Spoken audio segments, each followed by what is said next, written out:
Hey guys, Ron here, and we've made all sorts of Pokemon for my region Asone, like starters, legendaries, pseudo-legendaries, and more, and we want to continue and finish making Pokemon that are part of important groups. Today I'm working on fossil Pokemon. My region is based on the Middle East, and all of the Pokemon we're going to make are based on ancient animals whose fossils were found in locations that were translated into the Asone region, like Egypt, where a few locations in Asone are based on.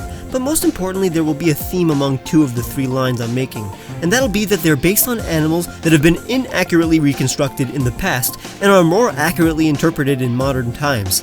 You'll understand more if we begin. Shout out to Virgo for helping me find perfect inspiration for these fossils. So the first line we're going to make is based on the Spinosaurus. Now, when their fossils were first discovered in Egypt, paleontologists thought that they were more upright, land roaming, had shorter snouts and tails, and basically looked like most other theropods, like the T-Rex.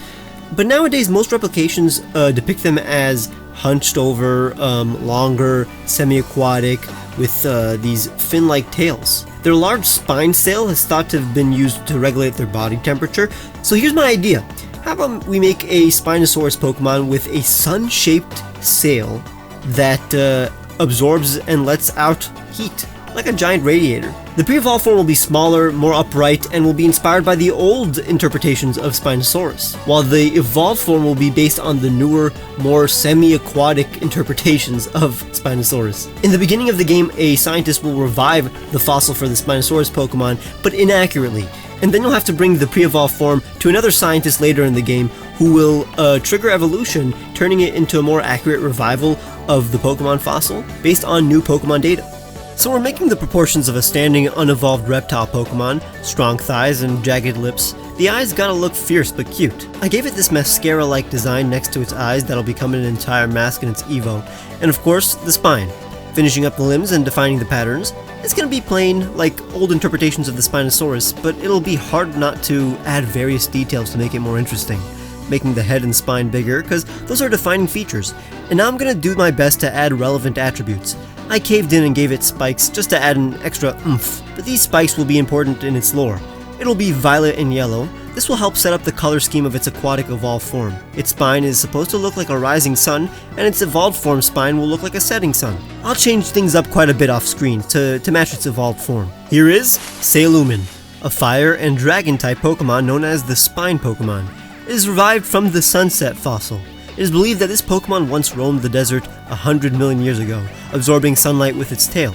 It would unleash the heat from its spine and burn prey within a 50-foot radius. This allowed it to easily hunt and consume in a carefree manner. The crystal-like bones that protrude out of Salumin are the hottest part of its spikes. It's able to shoot out precise beams of energy from these spikes. Here's the shiny. It was kind of hard coming up with attributes for this Pokemon since I saved all the accurate descriptions for the evolved form. If you haven't realized, all the data on this Pokemon is scientifically inaccurate. In ancient times, its evolved form is what actually roamed the land. I hope you find this Pokemon both cute and monstrous. It was a very classic Pokemon look, like a kaiju. I took inspiration from early Japanese cinematic reptiles to make it feel more removed from modern science, almost like an artist's rendition of an existing animal. Now that we made an inaccurate Spinosaurus, let's make one that is based on modern-day interpretations of this dinosaur. I'm making a longer and more hunched body, giant spine and tail that helps it paddle in water, making the sun's coronas, stylistic patterns, and then the head's concept. It'll have a spike on its head like Spinosaurus has in modern interpretations. Now I'm refining the patterns and details. Here's a more simplified sun, and the whole point is that when it's partially underwater, its spine sticks out and looks like a setting sun over the ocean. The triangle patterns resemble the reflection of the sun on the water, and the blue body it will have is the ocean itself, adding the crystals and finalizing the patterns, adjusting proportions, and then adding color. You now understand the whole sunset over water concept better. It also coincidentally resembles Arizona's flag, so I'll take it, but it's intentionally Egyptian looking. I also now realize that the tail almost looks like a solar flare that is popping out of the sun, an extension of its fiery spine. Behold, Radiate, from Vertebrae and Radiate. When Salumin hits level 40 and is brought to a specific scientist later in the game, they're able to be reconstructed and evolve into a more accurate evolved form, based on new data that the scientist has accumulated. It is now believed that this form is a more accurate reconstruction of how this Pokemon existed in ancient times. It lived in a more lush and wet environment when the Asonian desert was once covered in water.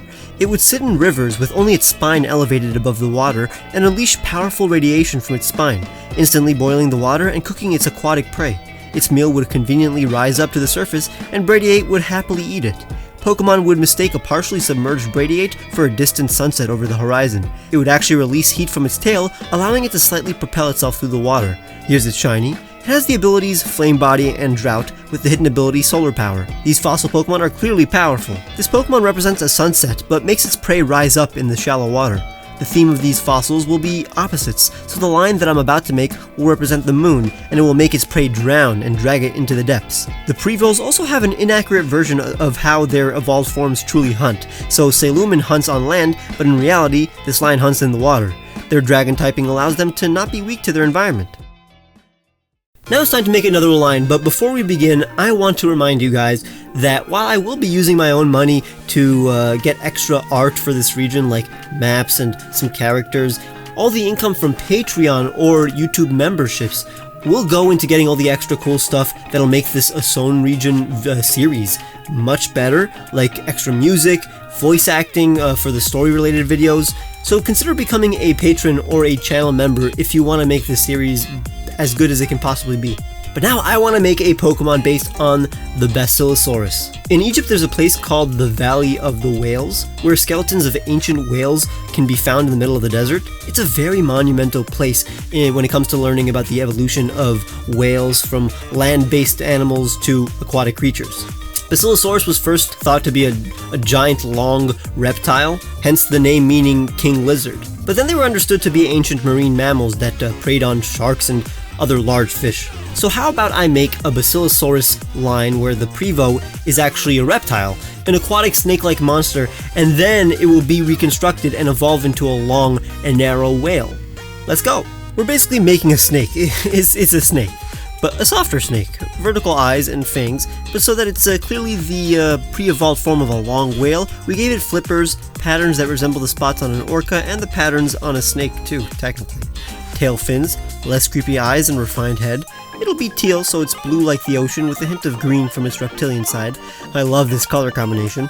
I gave it a sun-like pattern, but that's going to be scrapped in favor of an arrow pointing upwards. Say hi to Basilapis, a water dragon type Pokemon, known as the Aqua Snake Pokemon.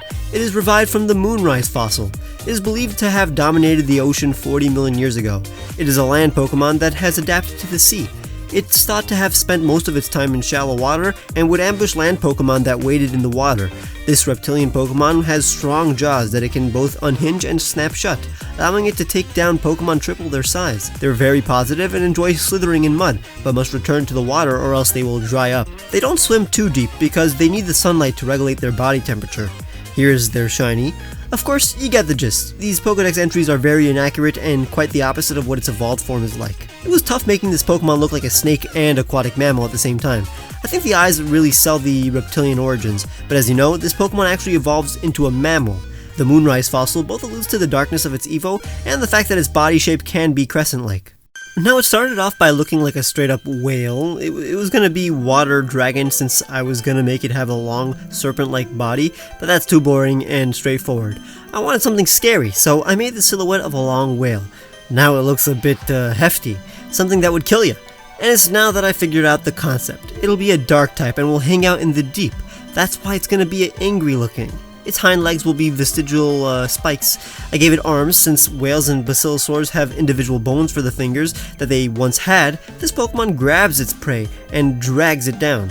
But these look too tiny. I'm deleting them. First, I want to make arrows that point downwards to allude to the fact that it drowns its prey and lives in the deep, unlike its Prevo, which stays near the surface and has an arrow pointing upwards. Here are some more substantial flipper hands, spots, and more interesting tail. Its color palette is simply a darker version of Basilapis. And beware, Drownormus, a water dark type known as the Long Whale Pokemon. When Basilapis is level 40 and brought to a specific scientist later in the game, they're able to be restructured and evolve into their more accurate evolved form. It's now understood that Drownormus was actually a mammal and early relative of Wailord. It would pull down aquatic Pokemon into the darkest depths of the ocean and return for a breath of air once it has conquered its prey. Their flippers are very muscular and their bodies incredibly long. Drownormus are rather intelligent and have varied personalities that range from anti-heroic to especially cruel. No Pokemon can escape its clutches. Their hind legs have evolved into spikes and they can see far into even the darkest of water. Here is this shiny. It has the abilities Intimidate and Defiant, with the hidden ability Pressure. It's very tough, and I'm glad I was able to make its proportions balanced. It's long, but the pose I picked really emphasizes its bulk too. I wanted it to be intimidating, and I think I was successful. I'm a big fan of Pokemon who are biologically related to other Pokemon, so it was very intentional that it had features of Pokemon like Kyogre. It's now clear that Bradiate represents the sun, light, and shallow water, while Ginormous represents the moon, darkness, and the deep ocean. This is something I wouldn't want to see in the water. Now how about we make a Pokemon that dominated the land? And finally, I want to make another single-stage fossil Pokemon like Aerodactyl. It'll be based on the Paraceratherium, an extinct hornless rhino. It's thought to be the largest land mammal to ever live. I mean, elephants ain't got nothing on them. But I'm a fan of the whole gentle giant trope, so I'm gonna make this a normal ground-type Pokemon that is an ancestor of Rhydon. It just roams around and doesn't hurt anybody. So here's the struggle. I'm literally starting out by straight up drawing a Paraceratherium in Pokemon form, so I hope it's not too literal. But then I'm gonna give it some earth armor. What's interesting is that it'll be taking some inspiration from Rhydon throughout, like the configuration of the armor and those cheek spikes.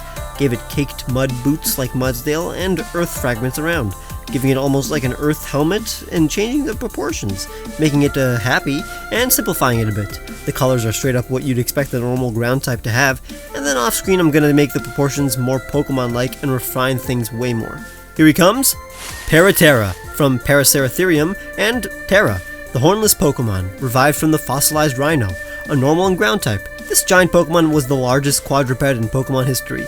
They would roam in groups searching for fresh vegetation.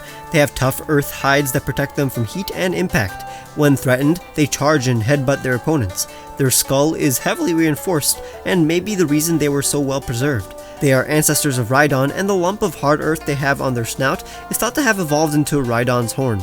The stomping of their dense legs causes the earth to shake. They're quite tranquil and will only attack those who persist. If a small Pokemon annoys them, they will just shake their bodies or turn the other way. Here's their shiny. They have the abilities Stamina and Sheer Force with the hidden ability Sandveil. Their fossil can only be found later in the game, so they're especially powerful. I hope this Pokemon doesn't look too plain, but it is a normal type after all. It's supposed to be unassuming yet strong. If you enjoyed, leave a like and subscribe if you haven't. Make sure to check out the previous art video and let me know which animal or concept you'd like to see in the Asone region. Consider becoming a patron or clicking the join button to get cool rewards like seeing videos days early and a huge discount on the t-shirts I made for you guys. Follow me on Twitter, TikTok, and Instagram where I will post the full art of these Pokemon. Bye!